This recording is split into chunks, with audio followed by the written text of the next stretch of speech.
tous les cerveaux de ce complot, comme ceux des complots précédents.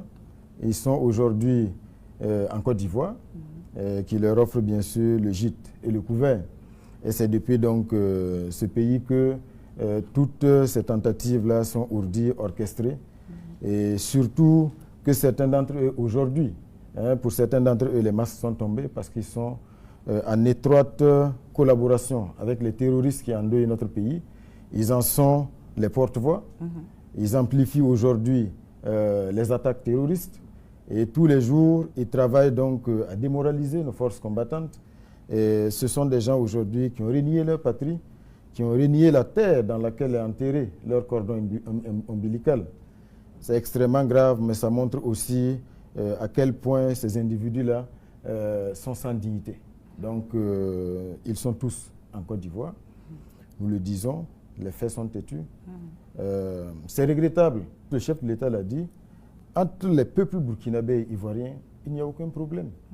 Ce sont des peuples qui ont toujours vécu en bonne intelligence, en toute fraternité.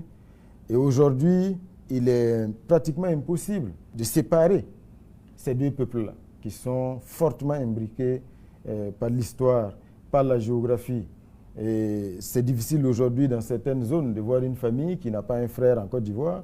On a beaucoup de frères ivoiriens qui vivent au Burkina Faso ici. Oui. Tout ce qui se joue comme action de manipulation pour déstabiliser notre pays, le peuple ivoirien n'est pas au courant. Au-delà de ça, ce qui est triste également, c'est qu'en réalité, le combat que nous menons aujourd'hui pour la vraie indépendance du Burkina Faso, du Mali, du Niger, pour l'affranchissement réel, pour le rétablissement de notre dignité, c'est un combat que nous menons contre le même maître, le même impérialiste.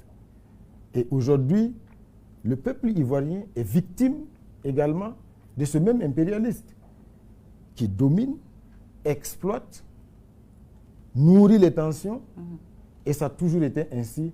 C'est pour dire que c'est un combat qui, en réalité, devrait unir les peuples burkinabés, les peuples ivoiriens, maliens, nigériens, les peuples d'Afrique. Et donc, c'est dommage de constater aujourd'hui que ce peuple ivoirien-là est pris en otage, parce que c'est un peuple, je suis convaincu, qui ne souscrit pas du tout à ce qui est ourdi donc, depuis ce pays, contre un peuple frère, contre un pays frère, qui nous demande aujourd'hui d'avoir la liberté de pouvoir donc travailler pour l'épanouissement du peuple burkinabé et surtout de pouvoir donc s'affranchir de tous les liens qui sont là depuis longtemps. Et le moment est venu donc de casser, de briser toutes les chaînes.